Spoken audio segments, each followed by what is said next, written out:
Hello students, this is a maths teacher Praveen sir. और आज हम अपनी फर्स्ट वर्कशीट स्टार्ट करेंगे प्रोबेबिलिटी चैप्टर की। और वर्कशीट का नंबर है 32, बट ये फर्स्ट वर्कशीट है प्रोबेबिलिटी चैप्टर की। तो आइए स्टार्ट करते हैं और समझते हैं कि क्या कहना चाह रहा है। सो प्रोबेबिलिटी चैप्टर जो कि आपने, आई होप आपने मेरी लास्ट वीडियो देखी होगी जिसमें मैंने बताया कि प्रोबेबिलिटी बेसिकली होता क्या है और कैसे हम प्रोबेबिलिटी में हम क्या क्या चीज़ें फाइंड करते हैं, कैसे टोटल इवेंट्स हमें मिलते हैं और उस इवेंट्स में से हम जो ट्रायल इवेंट्स है उसको हम कलेक्ट करते हैं और उसके थ्रू हम अपनी प्रोबेबिलिटी फ्रैक्शन में निकालते हैं। तो आइए समझते हैं हमारी वर्कशीट नंबर 32 जो कि है 16 सितंबर की। मैंने फार्मूला आपको कल बताया ही था प्रोबेबिलिटी ऑफ इवेंट का, जो कि था number of outcome favourable for event and total experiment. ये मैंने आपको कल फार्मूला बता ही दिया था। उसके आगे ये कह रहा है कि इसने एक छोटा सा एग्जांपल दिया है कॉइन्स का। मैंने कॉइन्स का एग्जांपल आपको मेरी लास्ट वीडियो में भी बताया था मैंने आपको कि कोई भी कॉइन होता है उसके में दो ही इवेंट होते हैं, टोटल दो एक्सपेरिमेंट कर सकते हैं, या तो उसके अंदर हेड होगा या उसमें टेल होगा, तो दो ही हो सकते हैं। तो हेड की प्रोबेबिलिटी हाफ 1/2, क्योंकि टोटल जो आपका अगर फॉर्मूला देखेंगे तो टोटल इवेंट कितने हुए 2, उसमें से हेड की कितनी प्रोबेबिलिटी आई 1। सेम टेल की भी यही प्रोबेबिलिटी आएगी 1/2। So this is the probability of head and tail. आइए आगे चलते हैं, सेकंड एग्जांपल देखते हैं। सेकंड एग्जांपल डाइस का दिया हुआ है। मैंने आपको डाइस का एग्जांपल भी अपने प्रोबेबिलिटी की इंट्रोडक्शन ऑफ प्रोबेबिलिटी की वीडियो में दिया था। आइए समझ लेते हैं। सबसे पहले ये बात कर रहा है कि डाइज जो कि है सिंगल डाइज की बात कर रहा है। Let consider an experiment of throwing a dies, there are 6 possible outcomes. तो एक डाइस के अंदर 6 पॉसिबल आउटकम्स हो सकते हैं, 1 2 3 4 5 एंड 6।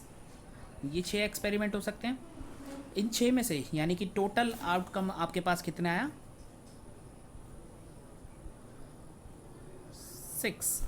अब ये पूछ रहा है कि आपके what is the probability of getting result 2 result लेने के लिए आपको क्या प्रोबेबिलिटी देनी पड़ेगी। तो 2 एक सिंगल डिजिट है तो 1/6। सो आंसर आपका आएगा 1/6। आइए आगे देखते हैं वो क्या कह रहा है।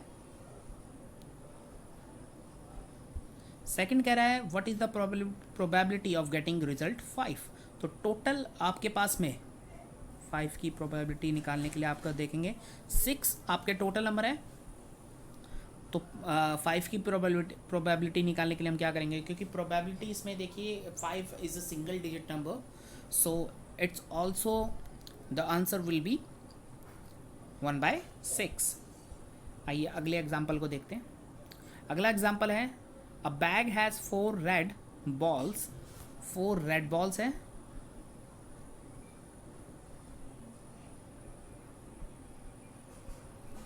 and 2 yellow balls.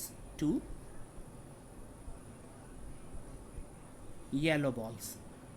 Okay, so the balls are identical in all respect other than color. तो हर तरीके से सेम है, यानी कि उनका साइज सेम है, हर तरीके से सेम है।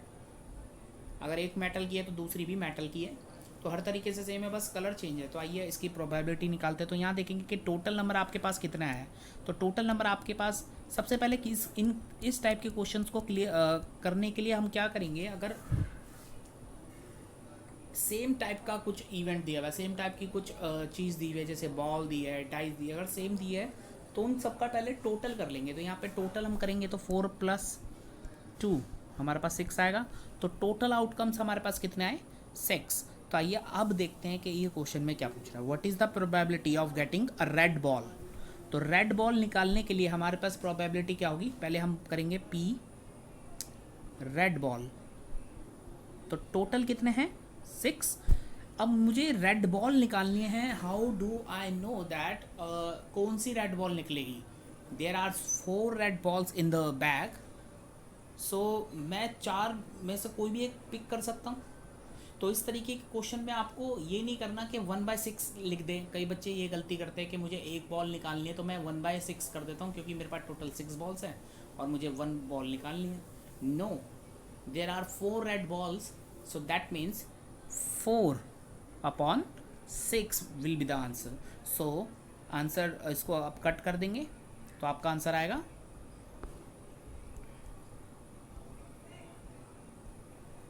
2/3, 2/3।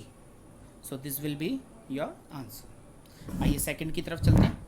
What is the probability of getting yellow ball. अब आप जैसे कि आपने रेड बॉल का देखा तो आप येलो बॉल बहुत जल्दी पिक कर लेंगे, तो इसका आंसर आप डायरेक्ट भी लिख सकते हैं, यानी कि आप पी येलो बॉल के लिए टोटल 6 है, तो 6 और येलो बॉल्स कितनी है 2। वेरी गुड, तो आंसर आपका आएगा 1/3। आइए थर्ड देखते हैं। Are all the outcomes of this experiment equally likely. So ये पूछ रहा है कि सारे जो आउटकम्स आ रहे हैं वो इक्वली लाइकली आ रहे हैं। नहीं, इक्वल तो नहीं आ रहे, सारे अलग अलग आ रहे हैं, तो हम ये नहीं कह सकते कि इक्वली लाइकली आ रहे हैं। So answer will be yes, answer will be no. चलिए आगे चलते हैं। List all the possible outcomes when 2 coins are tossed together. तो जब 2 कॉइन आपके ये 2 कॉइन हो गए, ये कॉइन नंबर 1 और ये कॉइन नंबर 2। तो जब ये 2 कॉइन्स आपके टॉस होंगे, दोनों के पास, इसके पास भी हेड और एक टेल होगा और इसके पास भी एक हेड और एक टेल होगा। तो ये कह रहा है कि पॉसिबल आउटकम्स कितने होंगे। तो देखिए, अगर जब मैं 2 कॉइन्स एक साथ उछालता हूँ तो मेरे पास, जब मैं दोनों को एक साथ उछालता हूँ तो मैं ये नहीं कह सकता कि क्या आंसर आएगा, लेकिन मैं एक आइडिया लगा सकता हूँ कि फर्स्ट टाइम पे ये आ सकता है, फिर सेकंड टाइम पे आ सकता है, थर्ड टाइम पे आ सकता है, एंड सो ऑन। तो आपको कभी भी इसका आंसर निकालना है तो जब भी 2 कॉइन है तो आप क्या करेंगे, ऐसा कॉइन्स के साथ भी होता है और ऐसा ही आपके किसी नंबर के साथ में सेम ही आंसर आते हैं, यानी कि सेम फॉर्मूला अप्लाई होता है। तो आप क्या करेंगे, 2 टोटल कितने आ रहे हैं, हेड और टेल मिला के कितने हुए 2, तो 2 कॉइन्स है ना, राइट। तो अगर 2 कॉइन्स है तो मेरे 2 इवेंट आ रहे हैं, तो उसकी मैं स्क्वायर करूँगा, क्योंकि 2 कॉइन्स, 2 बार मुझे 2 कॉइन्स है, टोटल आउटकम्स 2 आ रहे हैं और 2 कॉइन्स है, इसलिए 2 तो आंसर मेरे 4 आएंगे। ठीक है, तो टोटल मेरे पास क्या आएगा 4। तो आइए देखते हैं कौन कौन से इवेंट आ सकते हैं इसके अंदर में। तो सबसे पहले मैं जब कॉइन को टॉस करूँगा तो मेरे पास या तो दोनों में हेड आएगा, या फिर एक में हेड आएगा और दूसरे में टेल आएगा, या फिर एक पहले वाले में टेल आएगा और दूसरे वाले में हेड आएगा, या फिर दोनों में टेल आ सकते हैं। तो these are the possible outcomes which is total 4। So ये 4 आउटकम्स आ सकते हैं। इसी तरीके से डाइज में भी होता है, डाइज में भी हम करेंगे आगे। इस तरीके के क्वेश्चंस पेपर में आते हैं, 2 कॉइन्स के, 3 कॉइन्स के भी आ सकते हैं। अगर आपके पास में 3 कॉइन आएंगे तो आप क्या करेंगे, 2 की पावर क्यूब हो जाएगी, तो दैट इज़ 8। तो आपके पास में 8 आएंगे। ठीक है, यानी कि यहाँ पे जो 2 है, यहाँ पे 2 ना लिख के यहाँ 3 करेंगे, तो 2 की पावर 3 क्या होती है 8। तो ये मैं बात कर रहा था। आई होप आपको समझ आ गया हो। आगे चलते हैं और क्वेश्चन देख लेते हैं।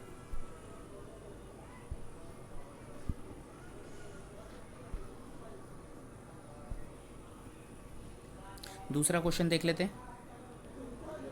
Number 1 to 10 are written on 10 separate slip. तो 3 सेपरेट स्लिप्स हैं, 1 2 3 4 5, और उन सारी स्लिप्स को, सारी अलग अलग हैं, कीप इन अ बॉक्स, और सारी को हम लकी ड्रॉ वाले बॉक्स में डाल देते हैं। उनको मिक्स करते हैं, mix well, and then 1 slip chosen from the box without looking into it. यानी कि एक बॉक्स के अंदर हमने 10 अलग अलग स्लिप डाली, सब पे नंबर लिखे 1 2 3 4 5 6 7 8 9 10, और उसके बाद में हमने क्या किया, एक पर्टिकुलर एक स्लिप निकाली बिना देखे। तो अब देखते हैं वो कौन सी स्लिप बोल रहा है। What is the probability of getting a number 6। तो 6 निकालने की प्रोबेबिलिटी क्या होगी, ये देखिए 1 2 3 4 5 6 7 8 9 10, टोटल 10 है। मैं ये पिक करना चाहता हूँ, ये कितने नंबर हैं, 1, करेक्ट, सिंगल डिजिट है। टोटल नंबर कितने मेरे पास में, अभी मैंने थोड़ी देर पहले एक क्वेश्चन किया था, टोटल नंबर कितने मेरे पास में, P6। तो टोटल नंबर मेरे पास में कितने हैं, 10, और 6 कितने नंबर है, 1। तो आंसर विल बी 1/10। सेकंड वो कह रहा है बी, सेकंड कह रहा है व्हाट इज़ द प्रोबेबिलिटी, ये वाला second, what is the probability of getting a number greater than 6। 6 से बड़े नंबर कौन कौन से होंगे, तो 6 से जो बड़े नंबर है, मैं पेन कलर चेंज कर लेता हूँ तो ईजिली आपको समझ आएगा। 6 से बड़े नंबर कितने हैं, P ग्रेटर देन